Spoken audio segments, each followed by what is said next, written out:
দেখো, আজকে টপিক হচ্ছে দ্য কেয়ারটেকার, হ্যারল্ড পিন্টারের একটা ড্রামা নাটক। খুব সুন্দর একটা নাটক। এখানে অনেক কিছু শিখতে পারবা বা অনেক তথ্য আছে, যেগুলো তথ্য আমি গল্পের আগে তুলে ধরবো, পরে গল্পটা বিস্তারিত আলোচনা করব, অথবা গল্পটা আলোচনা করেও আমরা পরে তথ্যগুলো আলোচনা করতে পারবো। কিন্তু এটা খুব ছোট একটা ড্রামা, কিন্তু বিশাল তথ্যের ভিতরে আছে। লেখক হচ্ছে হ্যারল্ড পিন্টার, 1930 সালে জন্ম, আর মৃত্যু হচ্ছে কত সালে? 2008 সালে। এই হইতেছে তার জন্ম এবং মৃত্যু। তার পুরো নামটা হইতেছে হ্যারল্ড পিন্টার, ঠিক আছে? আর তার এই দ্য কেয়ারটেকার এটা রচিত হয় কত সালে? 1916। 1916। আচ্ছা, দেখো নাটকের প্রেক্ষাপটটা আমরা আগে জেনে নেই।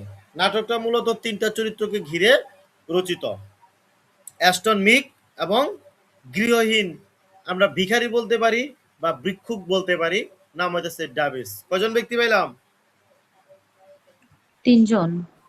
এই তিনজন ব্যক্তিকে নিয়েই এই নাটকটা, তাহলে বেশি বড় না, যেহেতু চরিত্র তিনজন, তাহলে অবশ্যই ছোট নাটক হবে। ঘটনাস্থল হইতেছে একটা অগুছালকে ঘর নিয়ে বাসা। অ্যাস্টন মানসিকভাবে দুর্বল হলেও সদাশয় মিক, অর্থাৎ মিক হইতেছে কার ভাই? অ্যাস্টনের ভাই। অ্যাস্টন এবং মিক হচ্ছে দুই ভাই। আর এইখানে গৃহহীন যে ভিক্ষুক বা ভিখারি যে যা আছে ডেভিস, সে হইতেছে দ্রুত বা চালাক, তাদের বাসায় আশ্রয় পায়। আশ্রয় পায় কে? ডেভিস। কাদের বাসায়?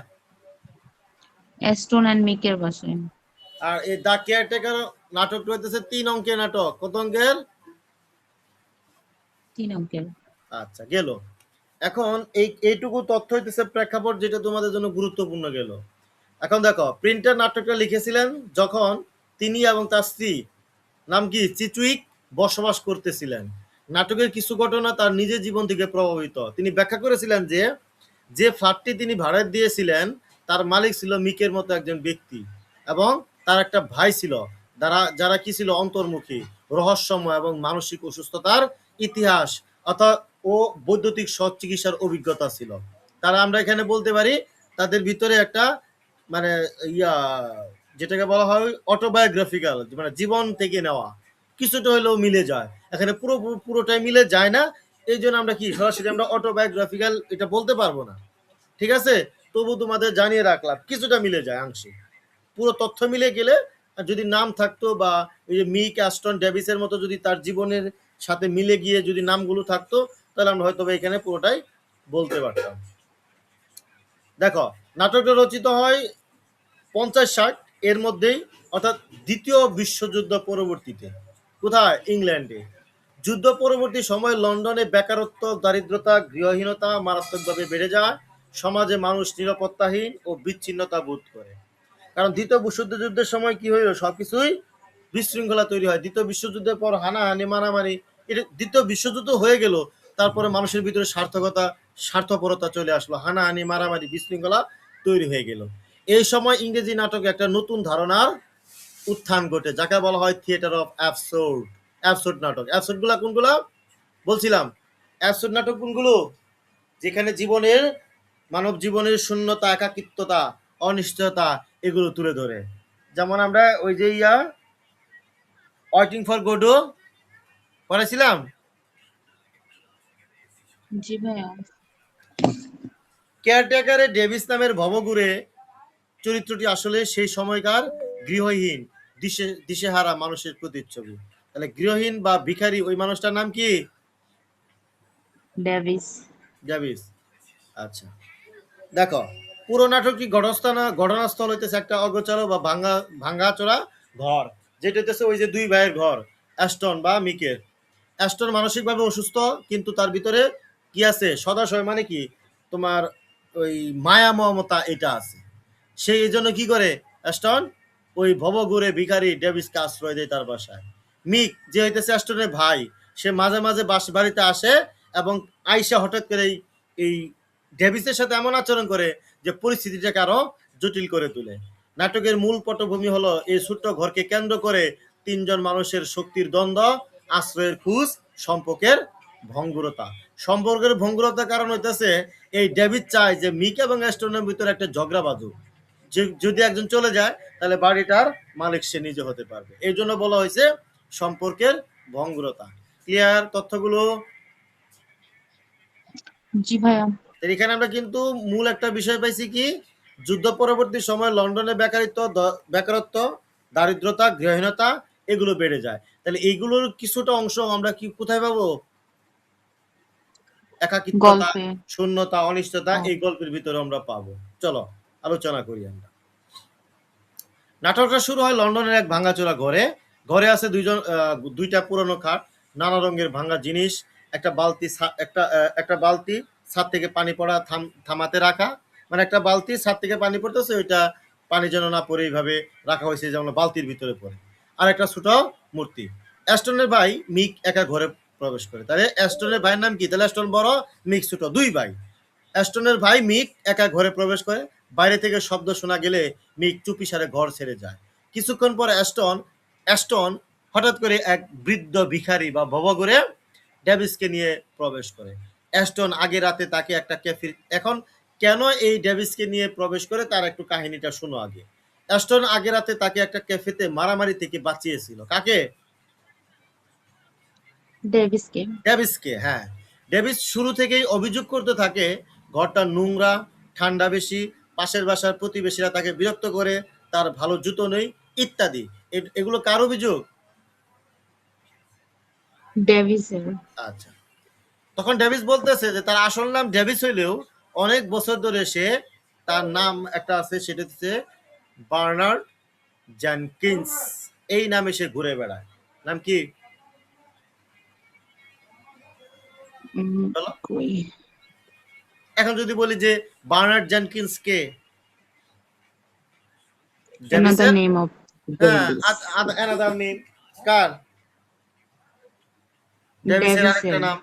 আচ্ছা, তার পরিচয়পত্রের কাগজপত্র নাকি সিডি কাপে আছে। সিডি কাপ একটা অঞ্চল, সেটাই বোঝানো হয়েছে যে তার পরিচয়পত্র কোথায় আছে? সিটকা। সিটকা। এখন বাংলায় সিডি কাপ বা সিটকাপ যেটাই বলা।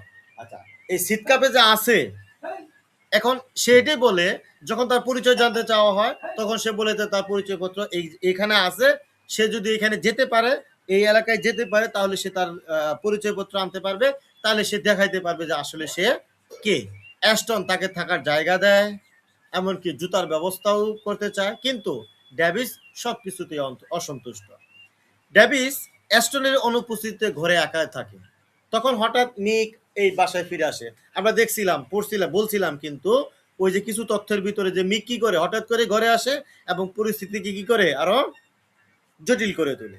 আচ্ছা, যেহেতু ডেভিস একা, তো হঠাৎ করে মিক ফিরে আসলো। সে ডেভিসকে সন্দেহ করে এবং প্রায় আক্রমণ করে বসে, কারণ মিক ভাবে হয়তোবা সেটা চুর হতে পারে। ডেভিস ঘরে একা থাকাকালীন ঘরের সব জিনিসপাতি হাতাহাতি করছিল এবং কিছু একটা খুঁজতেছিল। এটা কার সন্দেহ? মিকে না। মিক। হ্যাঁ, পরে ডেভিস ভয়ে ভয়ে নিজেকে নির্দোষ প্রমাণ করার চেষ্টা করে। মিক কখনো ভয় দেখায়, আবার হঠাৎ করেই ডেভিসের সাথে কখনো মজা করে কথা বলে। সে ডেভিসকে সবসময় বিভ্রান্ত করে। মিকের চরিত্র এখানেই পরিষ্কার। মিকের চরিত্র এখানেই পরিষ্কার কি, যে সে ক্ষমতা নিয়ে কি করে খেলা করতে পছন্দ করে। কারণ হচ্ছে ডেভিস তাদের বাসায় ভব ঘুরে থাকতে আসছে, তাকে নিয়ে সে কি করতেছে, মাঝে মধ্যে খেলা করতেছে, মজা করতেছে, ভয় দেখাইতেছে। তাহলে এখানে মিকের ক্ষমতা আছে বিদেই তো সে পারতেছে এটা। কখনো কখনো ডেভিসকে কেয়ারটেকার করার প্রস্তাব দেয়, তার মানে তার বাড়ির দেখাশোনা, রান্না বান্না এগুলো। আবার পরক্ষণে তাকে নিয়ে আবার ঠাট্টা করে ভয় দেখা। ডেভিসও ধীরে ধীরে বোঝে অ্যাস্টন আর মিকের মধ্যে কি লাগাতে হবে? দ্বন্দ্ব লাগাতে হবে। সে সুযোগ নিয়ে এক ভাইকে অন্য ভাইয়ের বিরুদ্ধে লাগাতে চায়। অ্যাস্টনের চরিত্রে গভীরতা ফুটে ওঠে একটা দীর্ঘ, মানে ওই যে ড্রামাটিক মনোলগের মতো। সে ডেভিসের কাছে নিজের অতীতের কথা বলে। অ্যাস্টন কি করলো?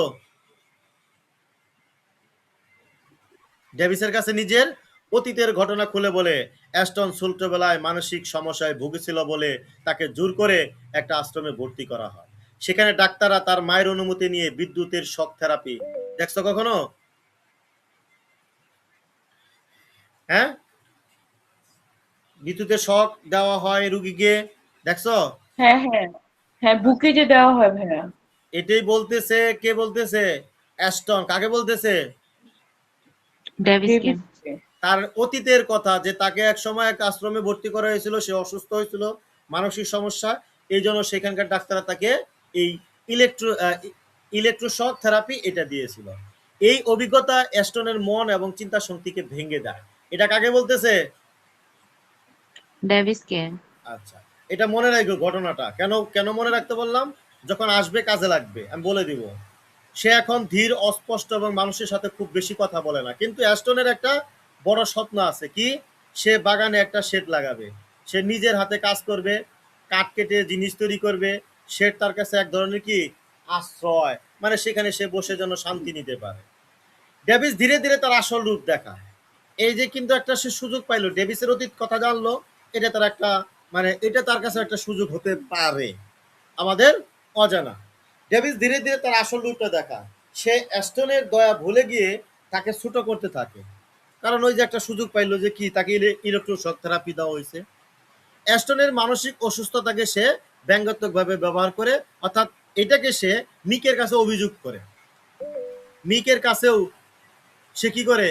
মিকের কাছে সে ওই যে মিক তাকে বলছিল, ডেভিসকে বলছিল তুমি কেয়ারটেকার হবে কিনা। তো মিকের কাছে সে কি করে? নিজেকে কেয়ারটেকার হওয়ার দাবি করে। কারণ কারণ এখানে দেখো, মিকের কাছে অ্যাস্টনের নামে কি করলো? অভিযোগ করলো। তাহলে মিকের কাছে সে কি হতে চাইলো? ভালো হতে চাইলো, তাই না? হ্যাঁ। কারণ ওই যে চাইছিল সে যে দুই ভাইয়ের ভিতরে একটা দ্বন্দ্ব লাগাবেই। কিন্তু কেয়ারটেকার হওয়া মানে কি? যে দায়িত্ব নেওয়া নয়। তার মানে কি? সিঁড়ি পরিষ্কার করা, কাজ করা, এগুলো রান্না বান্না করা, সবকিছুই করতে হবে। কিন্তু এটা ডেভিস কি স্পষ্টভাবে এড়িয়ে যায়। তার প্রধান অজুহাত কি? ওই যে সে কে এটা প্রমাণ করতে পারবে যদি সে চিৎকাপে যেতে পারে, ওই কাগজপত্রগুলো আনতে পারবে, সে নিজেকে প্রমাণ করতে পারবে। সে বারবার এটাই বলে যে কি ওইখানে গেলে তার পরিচয় প্রমাণ হবে, কাজ পাওয়া যাবে। কিন্তু কখনোই সে আর এই চিৎকাপে যায় না। সে শুধু বলে যে আবহাওয়া খারাপ, তার ভালো জুতো নেই, এটা একটা অজুহাত। তার মানে কি? সে সিদে কাপে যাইতে চায়, কিন্তু সে বলে কি যে আজকে আবহাওয়া খারাপ, আমার ভালো কোনো জুতো নেই। এটা কি তার কাছে কি একটা বলা? এটা অজুহাত।